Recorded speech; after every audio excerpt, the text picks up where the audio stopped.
Bismillahirrahmanirrahim.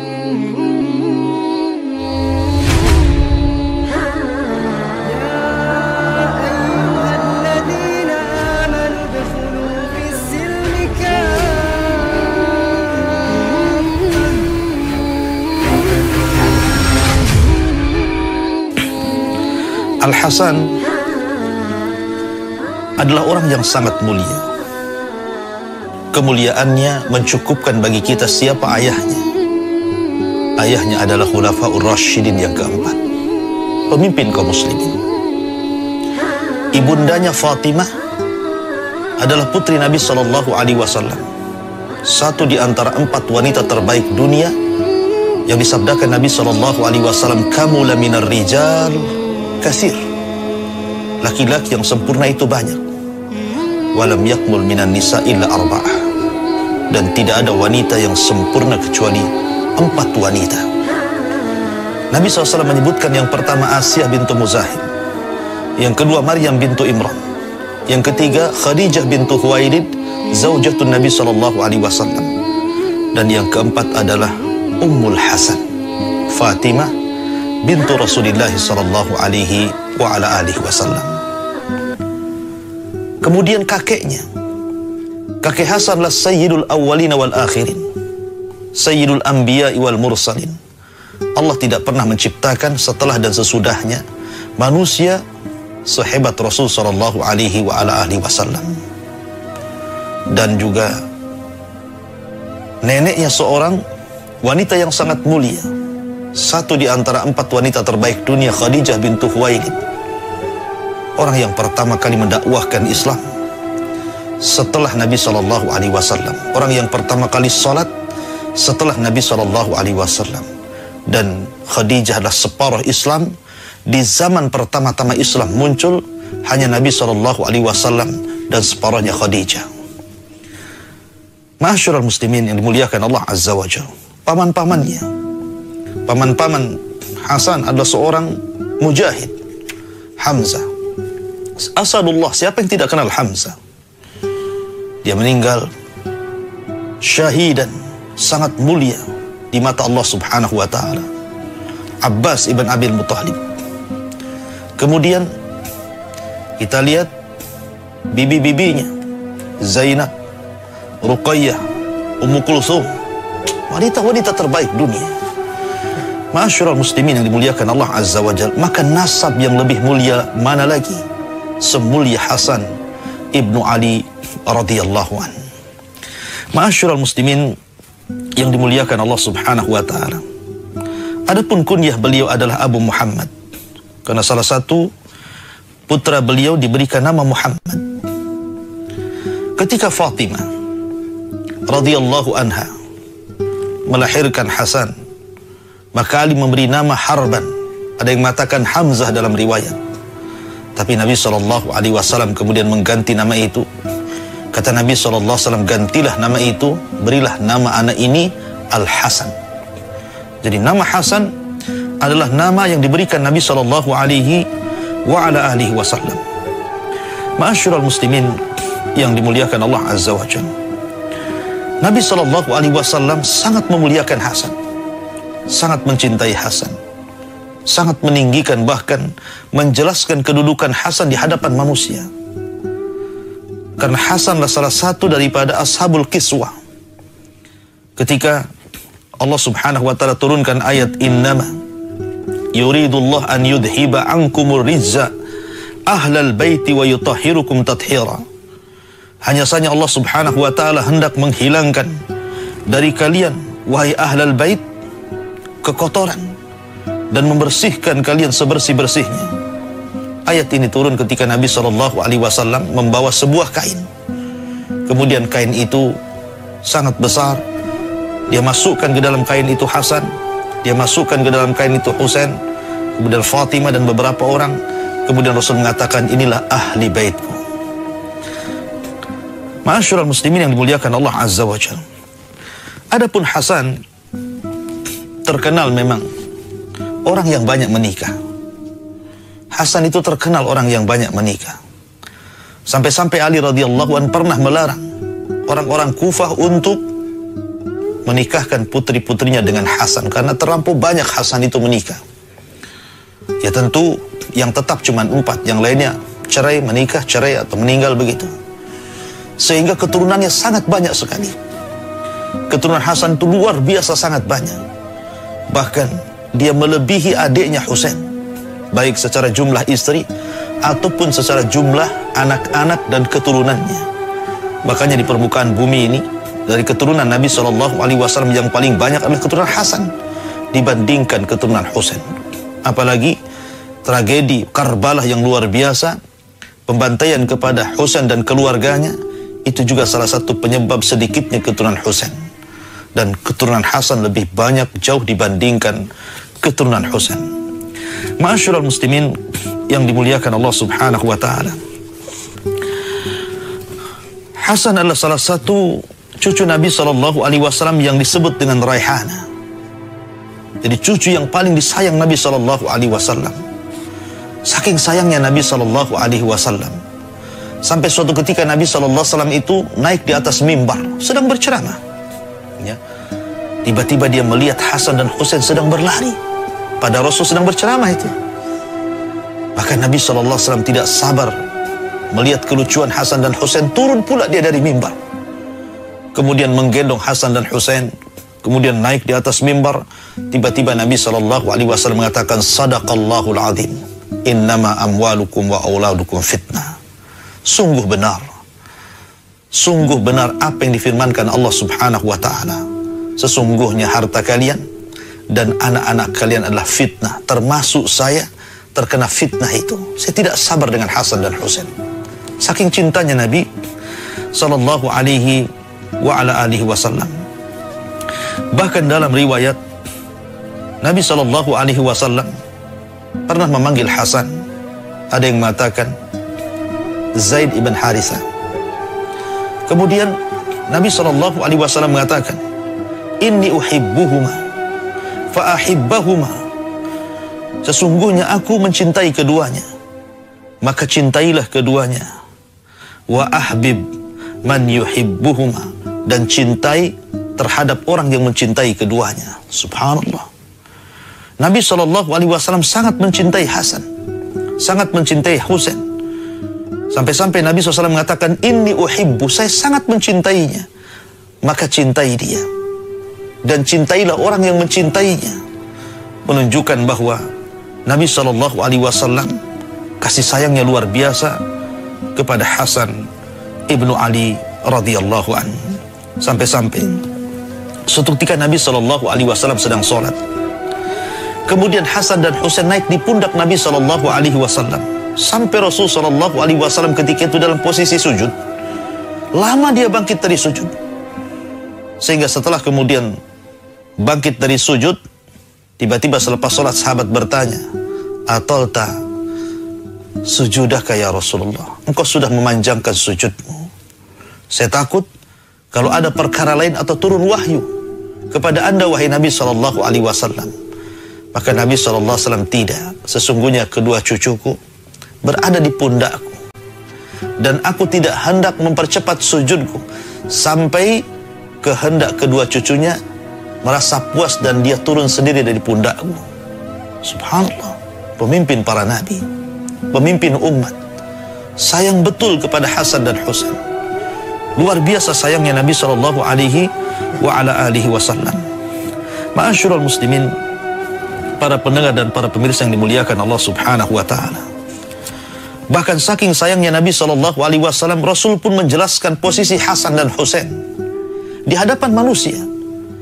Sampai-sampai Nabi sallallahu alaihi wasallam mengatakan, Al-Hasan wal Husain sayyida syababi ahlil jannah. Di hadapan para sahabat Rasul mengatakan, ingat bahwa Hasan dan Husain adalah pemimpin bagi kalian para pemuda kelak di surga. Subhanallah. Nabi SAW sudah mengatakan pemimpin, sayyid, padahal masih kecil, masih imut-imut, masih lucu-lucunya. Tapi Nabi SAW sudah mengatakan, Hasan dan Husain adalah pemimpin kalian, pemimpin para pemuda di surga. Ma'asyiral muslimin yang dimuliakan Allah Azza wa Jalla, sebagaimana ibundanya Fatimah pemimpin para wanita di sorga, maka Hasan pun salah satu pemimpin para pemuda di sorga. Ma'asyiral muslimin yang dimuliakan Allah subhanahu wa ta'ala. Bahkan Nabi SAW senantiasa memberikan tarbiyah terbaik. Sejak kecil Nabi SAW mengajarkan hal-hal yang boleh dan hal-hal yang tidak boleh. Saking cintanya Rasul kepada Hasan itu, sampai-sampai dijelaskan oleh Imam Al-Bukhari dan Muslim dalam sahih keduanya dari hadis Abi Hurairah radhiyallahu an, ketika Hasan kecil mengambil butir kurma kemudian hendak menelannya, tiba-tiba Nabi SAW mengatakan kuh, artinya muntahkan. Amma alimta ana la na'kulus sadaqah. Bukankah kamu tahu bahwa kami keluarga besar ahli bait tidak boleh memakan sedekah? Ya, ahli bait tidak boleh memakan sedekah. Begitulah Nabi SAW mengajarkan ini boleh, ini tidak boleh. Padahal Hasan masih kecil. Memang betul-betul di atas tarbiyah Nabi SAW. Walaupun demikian, ma'asyiral muslimin yang dimuliakan Allah Azza wa Jalla, Hasan tidak hidup lama dengan Rasul SAW. Sepeninggal Nabi SAW pun dia tidak hidup lama bersama ibunya Fatimah bintu Rasulullah SAW. 6 bulan setelah wafatnya Nabi SAW, maka ibunda Hasan, Fatimah, pun ikut menyusul wafat dan meninggalkan putra-putranya yatim. Sebagaimana Nabi SAW kakeknya dulu yatim, ditinggal meninggal ayahnya dan juga ibundanya, maka Hasan pun harus merasakan sama ditinggal salah satu orang tuanya, ibunda tercintanya Fatimah bintu Rasulullah sallallahu alaihi wa ala alihi wasallam. Maka Hasan pun kemudian tumbuh dewasa di tengah bimbingan Ali radhiyallahu an, di tengah bimbingan para sahabat Nabi SAW yang sangat mencintainya, Abu Bakar, Umar, Uthman, dan sahabat yang lainnya. Makanya Hasan terbentuk menjadi seorang yang luar biasa ahli ibadah, seorang yang sangat wara, zuhud, bahkan sangat dermawan. Nanti saya akan ceritakan bagaimana kedermawanannya. Tapi yang jelas bahwa dijelaskan Hasan ibnu Ali radhiyallahu an, dia pernah haji sampai 15 kali dengan cara jalan kaki. Dari Madinah ke Mekah ini bukan perjalanan yang dekat, ya, perjalanan yang sangat jauh. Jalan kaki, walaupun dia pakai bawa unta dengan segala perbekalannya, tapi unta itu tidak pernah ditungganginya. Dia hanya memegang pelananya kemudian berjalan dari Madinah ke Mekah. Dia ingin menunjukkan tadallul, kerendah dirian di hadapan Allah Subhanahu wa ta'ala. Sungguh-sungguh dalam melaksanakan ibadah. Dia betul-betul ingin berjihad dalam hajinya. Begitulah ibadah Hasan ibnu Ali. Terkadang apabila selesai salat subuh di masjid Nabi SAW, dia tidak pernah beranjak dari tempatnya. Justru dia salat, terus berzikir kepada Allah Subhanahu wa ta'ala sampai matahari meninggi 1 tombak, kemudian dia melaksanakan salat syuruk. Begitulah penjelasan dari Al-Imam Ibnu Katsir rahimahullahu ta'ala di dalam kitabnya Al-Bidayah wa Nihayah. Adapun kedermawanan Hasan dijelaskan oleh Imam Zahabi dalam kitabnya Syiar A'lamin Nubala dari Sa'id ibn Abdul Aziz. Dia mendengar Hasan ibn Ali radhiyallahu an. Jadi Hasan suatu ketika mendengar seorang laki-laki di sampingnya sedang berdoa kepada Allah Subhanahu wa ta'ala meminta rizki. Jadi dia sedang di masjid, ada seseorang yang berdoa, Allahumma rzuqni, ya Allah berikan rizki kepadaku ya Allah. Allahumma rzuqni, ya Allah berikan rizki kepadaku. Hasan di sampingnya dan mendengar bahwa orang ini orang kesusahan sedang meminta rizki kepada Allah Subhanahu wa ta'ala. Maka dia langsung pulang mengambil asyrata alaf. Bayangkan, 10.000 dirham. Kemudian dia mendatangi orang tersebut, kemudian memberinya, kemudian dia pergi. Begitulah kedermawanan Hasan ibnu Ali radhiyallahu anhu. Bahkan apabila ada orang yang datang, mungkin bahasa kitanya menyodorkan sebuah proposal, maka Hasan tidak pernah membacanya karena dia tidak hendak membaca apa yang ada dalam surat itu, karena dikhawatirkan membaca aib orang, ya. Maka Hasan tidak pernah membaca. Ketika ditawari sebuah kertas isinya mungkin permintaan, meminta sesuatu, maka Hasan tidak pernah membuka, justru dia langsung mengambil uang yang banyak kemudian diberikan kepada orang itu. Begitulah Hasan ibnu Ali radhiyallahu anhu. Ma'asyiral muslimin, para pendengar dan pemirsa yang dimuliakan Allah Subhanahu wa taala. Bahkan kalau kita melihat bagaimana Hasan ibnu Ali ini adalah manusia yang paling mirip dengan Nabi Shallallahu Alaihi Wasallam. Jadi Hasan itu subhanallah mirip sekali dengan Nabi Shallallahu Alaihi Wasallam. Sampai-sampai dijelaskan dalam sebuah hadis, dan itu yang menjelaskan adalah Ali radhiyallahu an sendiri. Ketika Ali radhiyallahu an mengatakan, man sarrahu an yanzura man ashbahun nas bi Rasulillahi sallallahu alaihi wasallam ma baina unuqihi ila wajhihi wa sya'rihi falyanzur ila al-Hasan. Kata Ali radhiyallahu an, siapa yang berkehendak untuk melihat manusia yang paling mirip dengan Nabi sallallahu alaihi wasallam dari leher, wajah dan juga rambut, maka lihatlah Hasan. Engkau akan melihat seolah-olah melihat Nabi sallallahu alaihi wasallam dari leher atau dari dada ke atas. Tetapi kata Ali radhiyallahu an, barang siapa yang hendak melihat postur tubuh Nabi sallallahu alaihi wasallam dari leher ke sampai ke kaki, maka lihatlah Husain.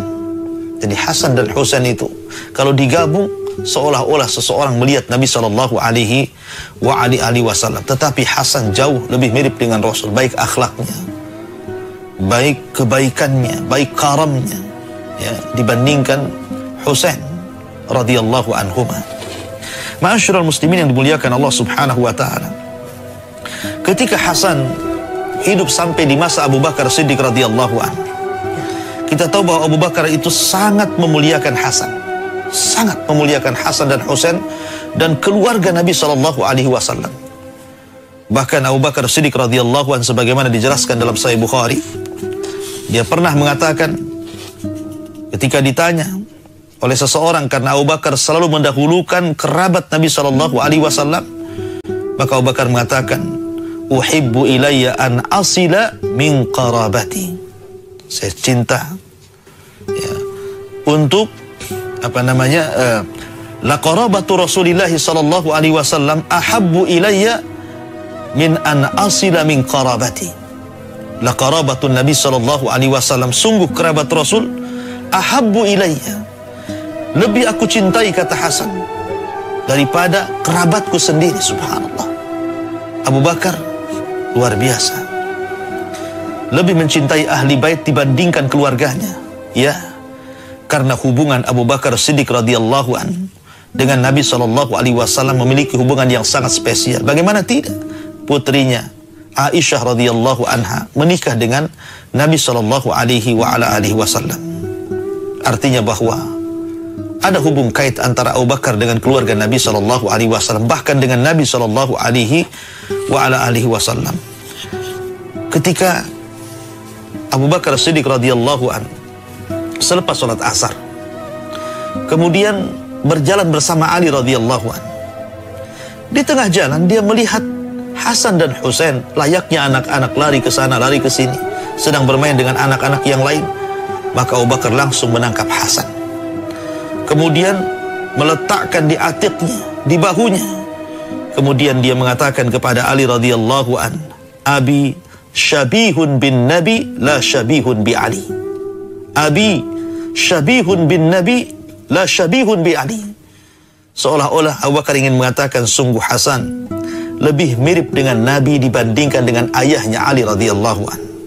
Maka Ali pun tersenyum membenarkan kata-kata Abu Bakar Siddiq radhiyallahu an. Kata Al-Hafidh Ibnu Hajar, lihatlah bagaimana kecintaan Abu Bakar Siddiq kepada Hasan, luar biasa. Ma'asyiral muslimin yang dimuliakan Allah Subhanahu wa taala.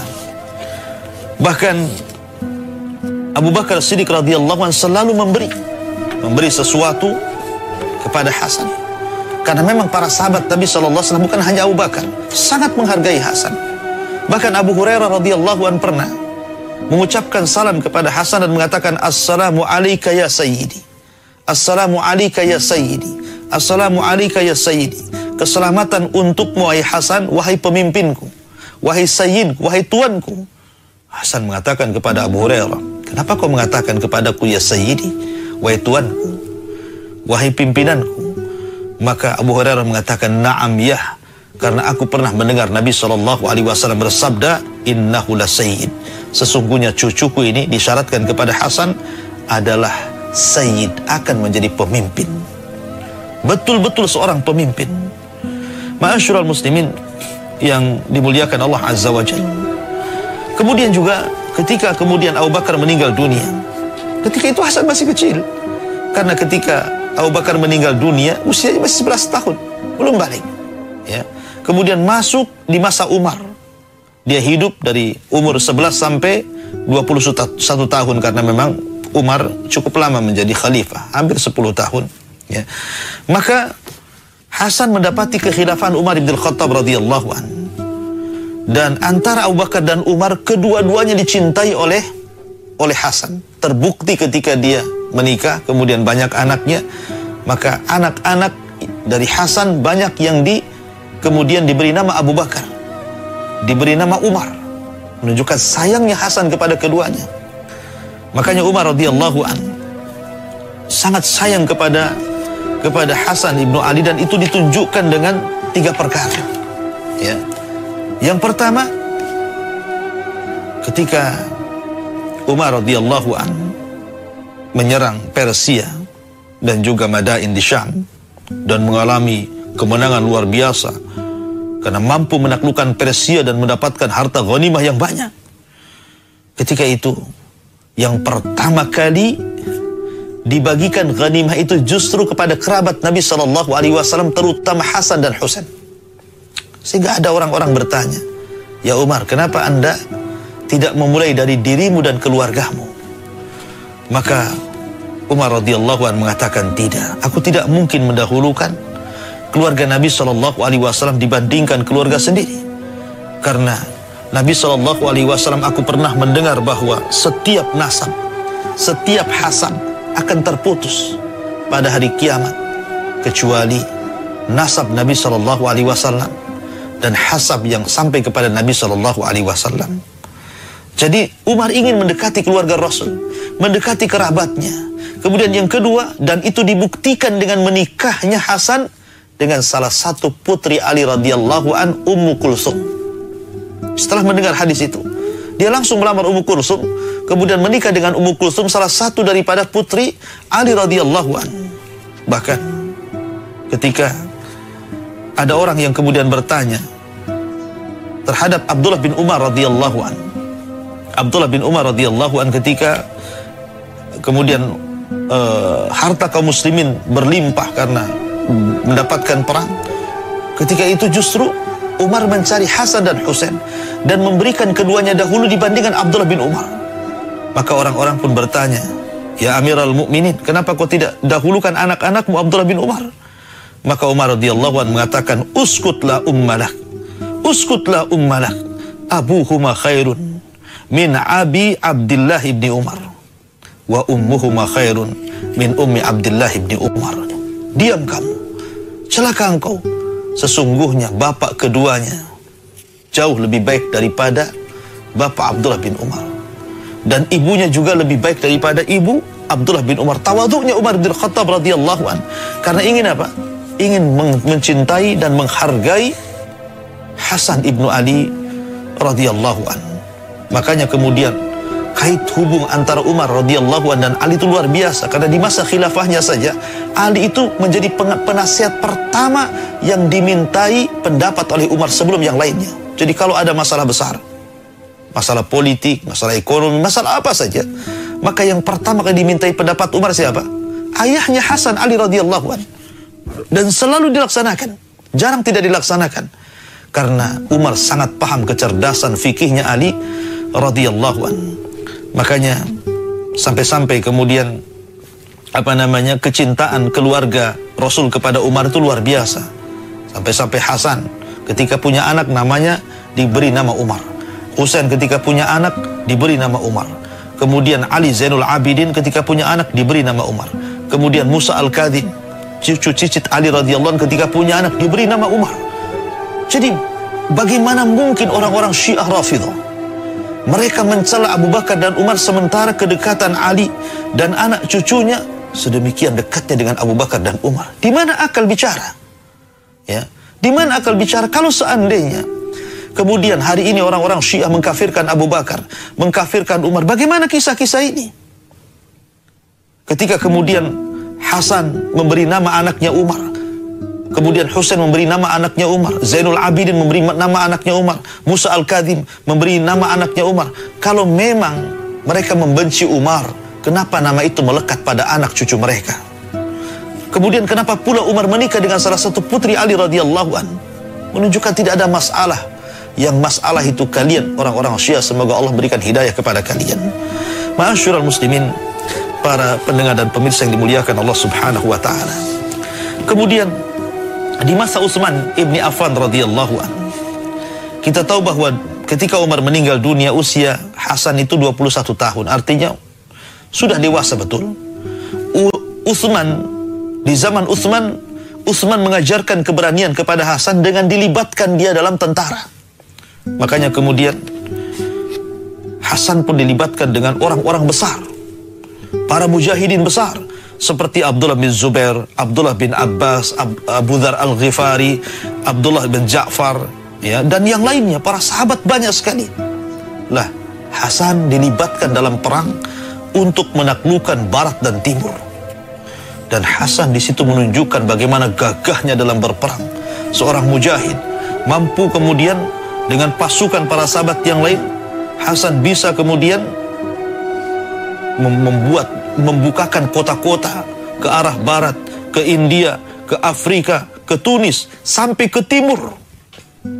Dia berjihad dalam pasukan Utsman bin Affan radhiyallahu an, dan dia menjadi garda terdepan.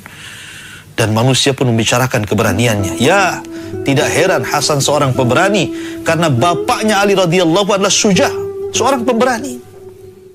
Ketika dia melawan Marhab, apa kata Ali? Ana alladhi sammatni ummi Haidarah, ya, kalaithi ghabatin karihin mandara. Saya adalah orang yang diberi nama ibuku macan hutan, sehingga saya ditakuti di tengah-tengah hutan. Ali radhiyallahu an, siapa yang tidak kenal keberanian Ali radhiyallahu an? Dan itu diturunkan kepada putra-putranya, salah satunya Hasan ibnu Ali radhiyallahu an. Ketika Hasan berbulan-bulan bahkan bertahun-tahun terus berjihad, sehingga bisa membukakan negeri-negeri kafir menjadi negeri-negeri Islam, seolah-olah Hasan ingin membawa risalah kakeknya Nabi SAW, bahwa Islam itu bukan hanya dikuasai orang-orang Mekah dan Madinah, tapi Islam ini milik seantero dunia. Itulah Hasan ibnu Ali radhiyallahu an. Ma'asyiral muslimin, para pendengar dan pemirsa yang dimuliakan Allah Subhanahu wa taala.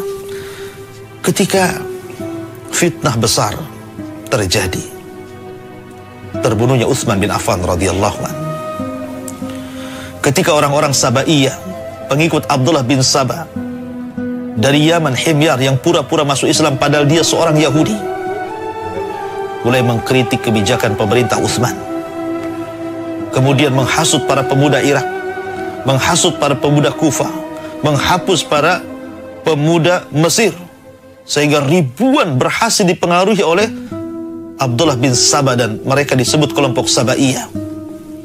Mulailah kemudian mereka bergerak untuk menumbangkan Utsman bin Affan radhiyallahu an.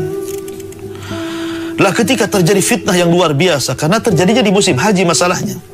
Rumah Utsman itu dikepung oleh orang-orang Sabaiyah, sementara sebagian tentara mereka sedang haji, karena memang di musim haji.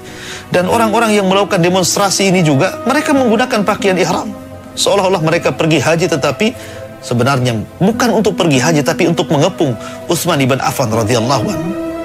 Akhirnya kemudian terjadilah apa yang terjadi, fitnah besar, ya, yang berujung kepada terbunuhnya Utsman bin Affan radhiyallahu an. Lah, salah satu yang membela Utsman ibn Affan radhiyallahu an ketika dikepung oleh orang-orang Sabaiyah ini adalah Hasan dan juga Husain. Dia berdiri di pintu, berusaha untuk menghalang-halangi orang-orang yang hendak menyakiti Utsman, sampai terluka Hasan. Tetapi Allah takdirkan, karena terlampau banyak pasukan Sabaiyah, akhirnya Utsman pun dibunuh secara tragis. Hasan tidak bisa apa-apa. Sampai Ali radhiyallahu anhu ketika mendengar Utsman meninggal marah di hadapan Hasan dan mengatakan, "Ya Hasan, antum alal bab, engkau berada di pintu. Wa kaifa qutila Utsman? Bagaimana Utsman bisa dibunuh sementara engkau ada di pintu rumahnya?" Akan tetapi Hasan hanya mengatakan, "Ya Abi, ini bukan perkara saya. Kemampuan saya hanya seperti itu. Ini semua sudah takdir Allah Subhanahu wa ta'ala." Ma'asyiral muslimin yang dimuliakan Allah Subhanahu wa ta'ala. Maka setelah terbunuhnya Utsman bin memaksa agar Muawiyah bergabung. Tapi Muawiyah enggan bergabung. Maka terjadilah perang besar dalam sejarah yang disebut dengan Perang Siffin. Banyak para sahabat meninggal dunia. Sampai akhirnya terhentikan ketika sebagian pasukan mengacungkan Al-Quran tanda perdamaian. Kemudian diutusnya dua sahabat yang mulia, Amr bin As dan juga Abu Musa al-Ash'ari, untuk berunding. Maka lahirlah bulir-bulir kesepakatan bahwa tidak ada lagi peperangan. Maka pulanglah Ali ke Kufah. Sepulangnya Ali ke Kufah, rupanya 12.000 lebih pasukan Ali keluar memberontak kepada Ali. Tidak setuju dengan cara Ali dengan menggunakan tahkim. Kemudian mereka mulai mencari-cari kesalahan Ali dan mengatakan, "Kamu sudah kafir wahai Ali, karena Allah Subhanahu wa ta'ala berfirman, wa man lam yahkum bima anzalallah fa ulaika humul kafirun." Barang siapa yang tidak berhukum dengan hukum Allah, maka dia kafir. Mulailah mereka mengkafir-kafirkan Ali, mengkafirkan kelompok yang loyalis kepada Ali. Bahkan berawal dari pengkafiran berakhir dengan pembunuhan ketika mereka sudah membunuh Abdullah bin Khabbab bin Arad. Kemudian Ali marah, mendatangi dengan pasukan yang besar di Nahrawan. Kemudian Ali mengatakan kepada mereka, "Siapa di antara kalian yang membunuh Abdullah bin Khabbab?" Rupanya orang-orang ini sepakat mengatakan, "Kulluna, kami semua yang membunuhnya." Ali makin marah. Dia sediakan pasukan besar, kemudian bertempur habis-habisan melawan orang Khawarij di Nahrawan. La haula wala quwata illa billah. Lah Hasan ketika itu membantu ayahnya, seorang batal pemberani. Walaupun pada tabiatnya Hasan itu tidak suka menumpahkan darah, tetapi untuk kebenaran, maka dia di pihak yang benar. Kenapa saya katakan Ali di pihak yang benar? Karena sabda Nabi SAW ketika membangun Masjid Nabawi pertama kali, dia melihat Ammar bin Yasir sedang membawa batu lebih dibandingkan sahabat-sahabat yang lainnya. Ketika itu Rasul mengatakan kepada Ammar, "Ya Ammar, sataqtuluka fi'atun baqiyah." Kamu akan mati, tapi yang membunuhmu itu pemberontak.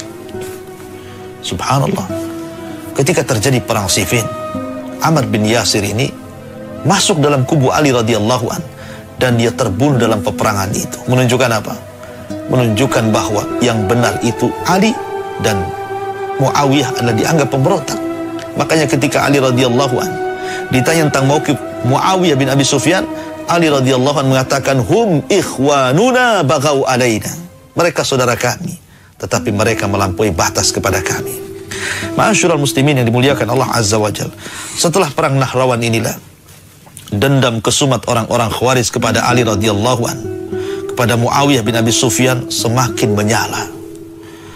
Maka diutuslah 3 orang, salah satunya Abdurrahman bin Mulzam, seorang hafizul Quran, orang yang hafal Quran, suaranya terbaik pada zaman itu, Abdurrahman bin Mulzam. Tetapi persis seperti yang disabdakan Nabi SAW, "Yaqra'unal Quran la yujawizu hanajirahum." Mereka membaca Quran tapi tidak sampai ke tenggorokan mereka.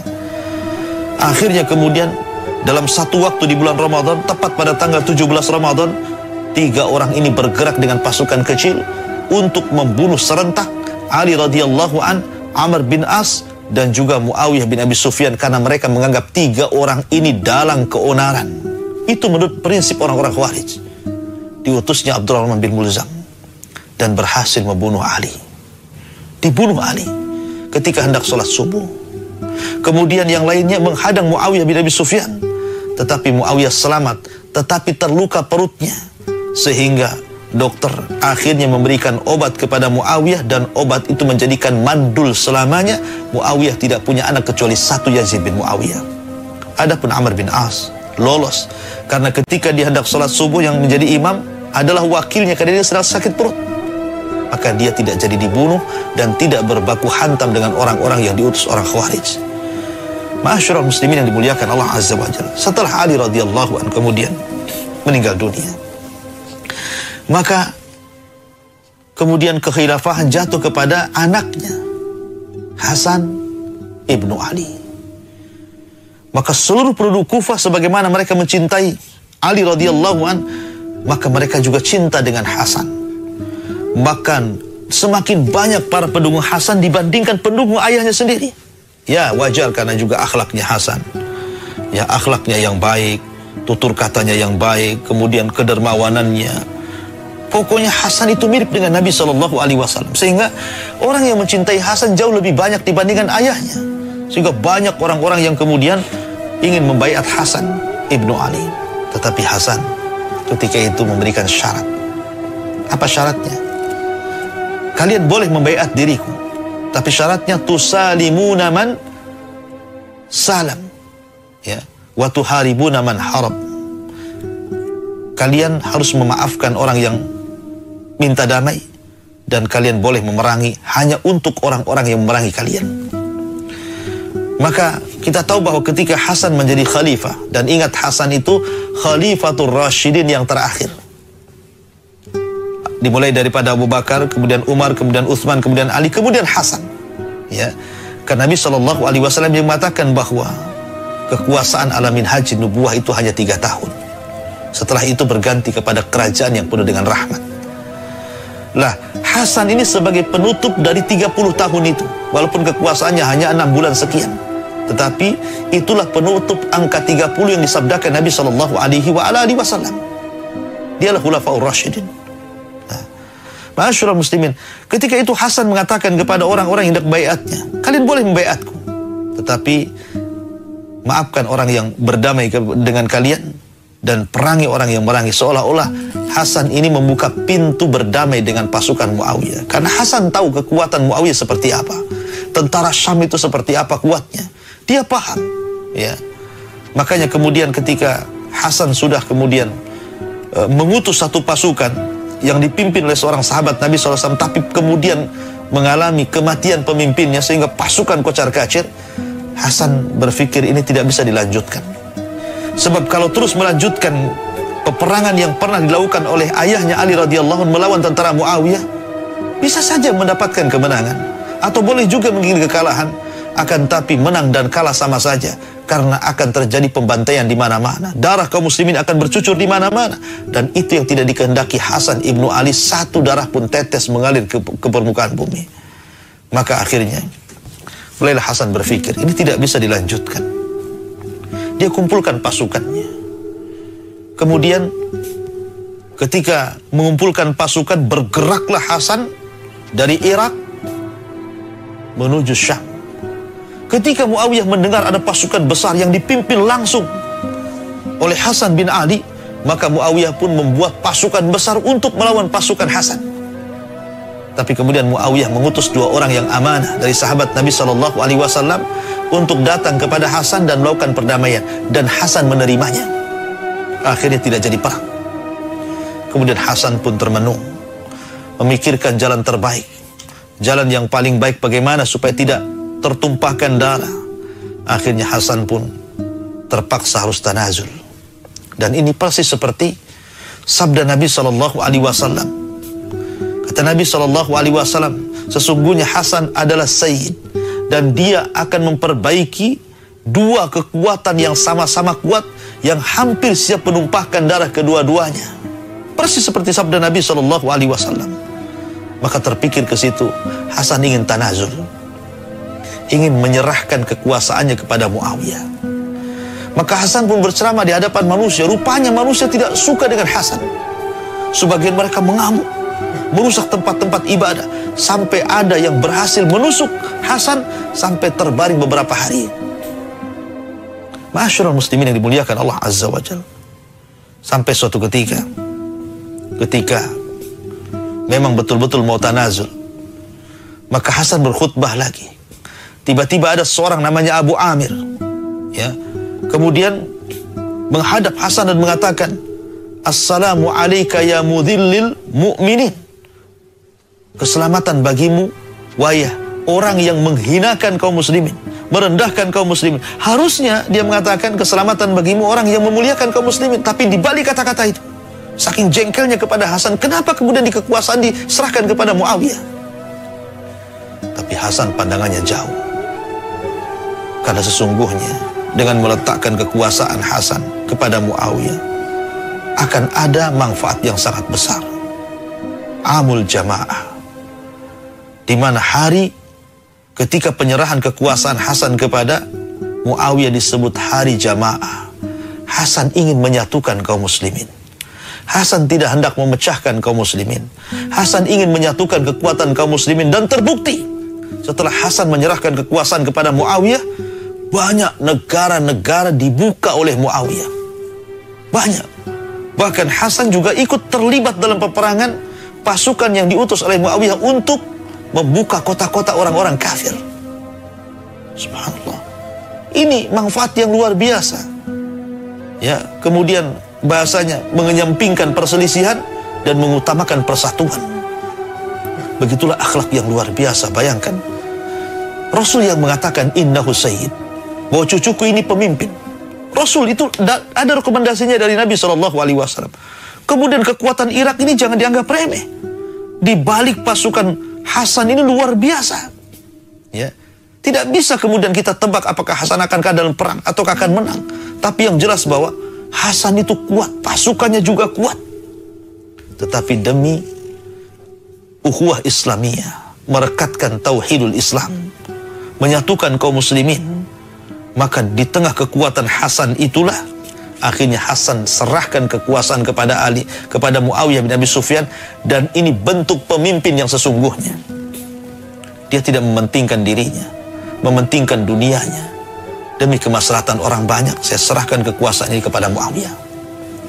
Ma'asyiral muslimin yang dimuliakan Allah Azza wa Jalla, setelah kemudian Hasan menyerahkan kekuasaannya kepada Muawiyah bin Abi Sufyan, maka Hasan pun kemudian pulang dari Kufah bersama keluarganya menuju ke Madinah. Dan dia khususkan di Madinah hanya untuk beribadah kepada Allah, mengajar apa yang dia dengar dari Nabi SAW dan sahabat-sahabat kibar, diajarkan kepada yang lainnya. Dia khusyuk beribadah, mengajar, mendakwahkan Islam, memperkuat keimanan kaum muslimin. Itulah pekerjaan Hasan setelah tidak jadi khalifah. Betul-betul dia tafarruq lil ibadah, memang ingin beribadah kepada Allah Subhanahu wa ta'ala. Sampai akhirnya kondisi Hasan ini membuat dua kelompok itu bangkit dan sangat membencinya. Pertama kelompok Sabaiyah, yang kedua kelompok Khawarij.